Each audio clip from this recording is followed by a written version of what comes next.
जय श्री राधा कृष्णा। बैसाख मास महात्म्य अध्याय 2 को सुनते हैं। पुराणों में भी कहा गया है कि बैसाख मास में स्नान, दान, तप, पूजा अर्चना करने से भगवान श्री कृष्ण को आसानी से पाया जा सकता है।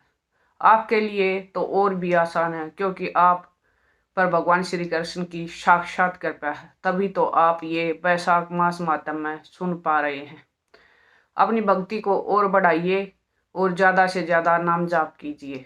अब प्रेम से, मन से, भाव से बैसाख मास अध्याय 2 को सुनते हैं। अब श्री गणेश जी महाराज और अपने गुरुदेव को याद करते हुए बैसाख मास महात्म्य अध्याय 2 को सुनते। मंगलकारी देव तुम, मंगल करो गणेश, जगवंदन तुम्हारे करे, काटो सबका कलेश। बोलो गणेश जी महाराज की जय।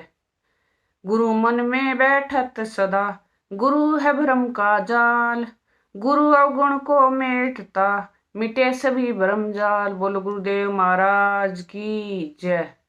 कल हमने बैसाख महात्म्य अध्याय 1 में बैसाख स्नान के नियम और महत्व के बारे में सुना था। अब आज आगे के अध्याय 2 में हम बैसाख मास में किया हुआ दान और उसका फल तथा दान के नियमों को सुनते हैं। शुरू करते हैं। नारद जी के श्रीमुख से बैसाख मास की श्रेष्ठता और उसमें जल, छत्र, पादुका और अनादि दानों की महिमा सुनकर राजा अम्बरीश बहुत प्रसन्न हुए। वे हाथ जोड़ते हुए नारद जी से बोले, हे मुनिश्रेष्ठ, यदि भादव मास सबसे श्रेष्ठ है और भगवान लक्ष्मीपति को अधिक प्रिय है, तो उस समय स्नान करने की क्या विधि है?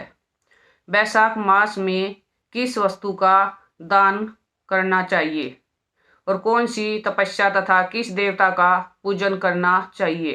कृपया कर सब मुझे कहें। नारद मुनि बोले, हे राजन, मैं तुम्हें सबसे पहले दान करने योग्य चीज़ों की व्याख्या करता हूँ, क्योंकि शुभ कर्मों को बढ़ाने का सबसे आसान उपाय है सुपात्र को दान करना। बैसाख मास में जो मनुष्य श्रेष्ठ ब्राह्मण को दान दे पलंग दान करता है, ब्राह्मण को उस पर सुख से सुलाकर ठंडी ठंडी हवा करता है, तो उस मनुष्य का शरीर निरोग रहता है। नारद जी कहते हैं, बैसाख मास में धूप से तपे और थके मांदे ब्राह्मण को सर्वनाशक सुखद पलंग देकर मनुष्य कभी जन्म मृत्यु आदि के क्लेशों से कष्ट नहीं पाता। उस पलंग पर ब्राह्मण शयन करने से जीवन भर के जाने अनजाने किए हुए पाप नष्ट हो जाते हैं। जो मनुष्य बैसाख मास के में तकिए का दान करता है, वो 7 जन्मों तक सुख भोगता है।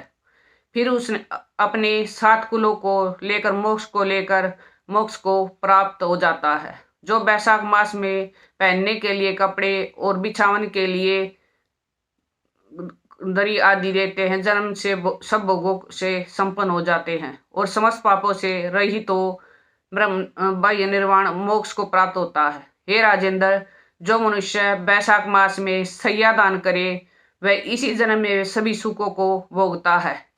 उसके कुल की वृद्धि होती है, कोई रोग नहीं होता, उसे बड़ी आयु, निरोगता, यश, धैर्य मिलता है। इस मास में दान करने का अपार फल होता है।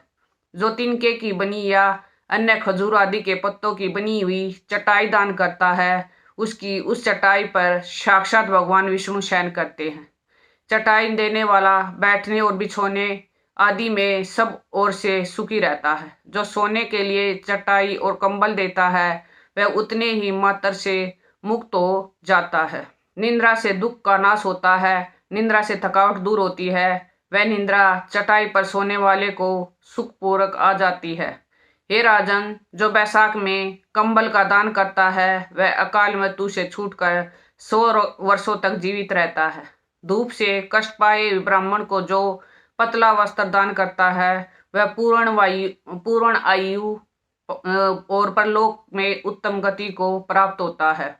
कपूर भीतर की गर्मी को दूर करता है, अतः कपूर का दान ब्राह्मण को दे तो मोक्ष मिलता है और दुख का नाश होता है। जो ब्राह्मण को फूल और रोली यानी कुमकुम देता है वह लौकिक भोगों का भोग करके मोक्ष को प्राप्त करता है। जो खस कुशिया और जल से सुगंध चंदन देता है वह सब भोगों को में देवताओं की सहायता पाता है तथा उसके पाप और दुख की हानि होकर परमानंद की प्राप्ति होती है।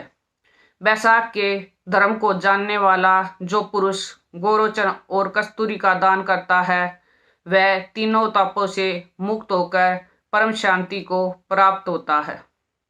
यहाँ आपकी जानकारी के लिए बता गोरेचन पीले रंग का एक सुगंधित रसायन है जो गाय के पित्त से निकलता है और कस्तूरी नर हिरण की नाभि के पास की थैली में पाए जाने वाला एक सुगंधित पदार्थ होता है। जो विश्रामशाला बनवा कर प्याऊ सहित ब्राह्मण को दान करता है वह लोगों का राजा होता है। जो सड़क के किनारे बगीचा पोखर कुआ और मंडप बनवाता है वह धर्मात्मा होता है। उसे पुत्रों की क्या आवश्यकता है। उत्तम शास्त्रों को सुनना, तीर्थ यात्रा, सत्संग, जलदान, अन्नदान, पीपल का वृक्ष लगाना तथा पुत्र, ये 7 प्रकार की संतान देवताओं ने कही है। इसलिए संतान की इच्छा करने वालों को ये कर्म अवश्य करना चाहिए। जो वैशाख मास में ताप या छाछ दान करता है वह इस पृथ्वी पर विद्वान और धनवान होता है। धूप के समय मट्ठे के समान कोई दान नहीं होता, इसलिए रास्ते के थके मांदे ब्राह्मण को मट्ठा देना चाहिए।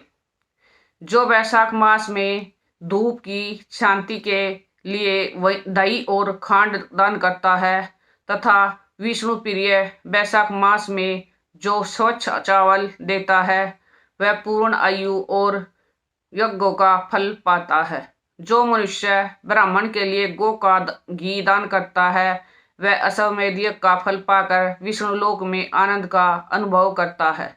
जो दिन में तप की शांति के लिए सायंकाल में ब्राह्मण को ईख दान करता है उसको अक्षय पुण्य प्राप्त होता है। जो वैशाख मास में शाम को ब्राह्मण के लिए फल और शरबत देता है उनके पितरों को निश्चय ही अमृतपान का अवसर मिलता है। जो वैशाख के महीने में पके हुए आम और के फल के साथ शरबत देता है और उसके सारे पाप निश्चय नष्ट हो जाते हैं। जो वैशाख की अमावस्या को पितरों के उद्देश्य से कस्तूरी, कपूर, बेला और खस आदि से बना शरबत से भरा हुआ घड़ा दान करता है वह 96 करने का पुण्य पाता है। इतना कहकर नारद मुनि कुछ क्षण रुक कर पुण्य बोले कि हे राजन, अब मैं तुम्हें वैशाख स्नान की विधि बताता हूँ, ध्यानपूर्वक होकर सुनो। जैसे रसों में दूध, दूध में दही और दही में घी उत्तम है, ऐसे ही मासों में कार्तिक मास, कार्तिक से माघ और माघ से वैशाख मास अधिक है। ये शुभ कर्म बरगद की डालियों की तरह बढ़ते हैं। सूर्य देव के मेष राशि में स्थित होने पर भगवान विष्णु के उद्देश्य से अवश्य प्रातः का स्नान करके भगवान विष्णु की पूजा करनी चाहिए। महिरथ नाम का एक राजा था जो सदा कामनाओं से अशक्त और अजितेंद्रिय था। वह केवल वैशाख स्नान के सुयोग से स्वतः वैकुंठ धाम को चला गया। वैशाख मास के देवता भगवान मधुसूदन हैं, अतः वह सफल मास है। वैशाख मास में भगवान की प्रार्थना का मंत्र इस प्रकार है। मधुसूदन देवेश वैशाखे में सगेरो प्रातः स्नानम कैशसी निर्विघ्नं कुरु माधव। अर्थ, हे मधुसूदन, हे देवेश्वर, हे माधव, मैं मेष राशि में सूर्य के स्थित होने पर वैशाख मास में प्रातःकाल स्नान करूंगा। आप इसे निर्विघ्न होकर पूर्ण कीजिए। इसके बाद इस मंत्र को बोलते हुए अर्घ्य प्रदान करना चाहिए। वैशाखे में सज्ञे भानु प्रातः स्नान परायण है अर्घ्य देहम प्रदयामि ग्रहण है मधुसूदन। अर्थ, सूर्य के मेष राशि पर स्थित रहते हुए वैशाख मास में प्रातः स्नान के नियम से संलग्न होकर मैं आपको अर्घ्य देता हूँ। मधुसूदन, इसे ग्रहण कीजिए। गंगा आदि नदी, सभी तीर्थ, सब जलाशय मेरे दिए हुए अर्थ को प्रसन्नता से ग्रहण करो और मुझ पर प्रसन्न होकर यथोचित फल दीजिए। इस प्रकार अर्घ्य समर्पण करे, फिर वस्त्रों को पहनकर संध्या तर्पण आदि सब कर्मों का पूरा करके वैशाख मास में विकसित होने वाले पुष्पों से भगवान विष्णु की पूजा करे। उसके बाद भगवान विष्णु की वैशाख मास के महात्म्य की कथा सुने। ऐसा करने से कोटि जन्मों के पापों से मुक्त होकर मनुष्य मोक्ष को प्राप्त होता है। जो वैशाख मास में तुलसी दल से भगवान विष्णु की पूजा करता है वह विष्णु की जय मुक्ति को पाता है। वैशाख मास में तेल लगाना, दिन में सोना, कांस्य के पात्र में भोजन करना, खाट पर सोना, घर में नहाना, निषिद्ध भोजन खाना, दोबारा भोजन करना तथा रात में खाना, ये 8 बातें त्याग देनी चाहिए। अब आगे की कथा हम तीसरे अध्याय में सुनेंगे। इस अध्याय में हमें बहुत सुंदर वैशाख स्नान के फल के बारे में बताया गया है और हमें किस चीज का दान करने से क्या फल मिलता है उसके बारे में भी बताया है। अब मैं बार बार मैं आपको समझा रही हूँ, बता रही हूँ कि इस जीवन का हम क्यों ना सदुपयोग करके कर ले। हमें मानव जीवन मिला तो हमें भगवान की कृपा भी मिली है, क्योंकि तभी तो हम इस वैशाख मास महात्म कथा को सुन पा रहे हैं। हम पर भगवान की कृपा है, हम बहुत ही भाग्यशाली हैं जो हम ये कथा सुन पा रहे हैं। अब इस जीवन का अधिक से अधिक प्रयोग करके अधिक से अधिक लाभ उठाकर जीवन में सुंदर कर्म करके ताकि जीवन मरण के छुटकारा पा सके। हमेशा याद रखो ये जीवन क्षणभंगुर है, अभी है अभी नहीं है।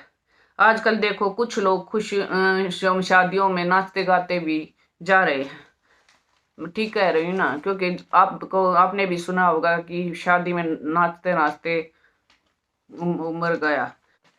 हमें कुछ भी पता नहीं कब क्या हो जाए, इसलिए इस जीवन का सदुपयोग करके हम कर्म बंधन से मुक्ति पा सकते हैं। और इसका सबसे आसान तरीका है नाम जाप करना। नाम जाप करके हम शक्ति, मुक्ति, भक्ति सब कुछ पा सकते हैं। इसलिए हमें ज्यादा से ज्यादा नाम जाप करना चाहिए। प्रेम से, मन से, भाव से, हर समय हर सांस के साथ नाम जाप करते रहो। हरे कृष्णा कृष्णा कृष्णा हरे हरे, हरे Ram Ram Ram Hare Hare. Please in video को ज्यादा से ज्यादा शेयर कीजिए, अपने शास्त्रों का ज्यादा से ज्यादा प्रचार कीजिए, ये भी एक सेवा है। Thank you. राधे राधे।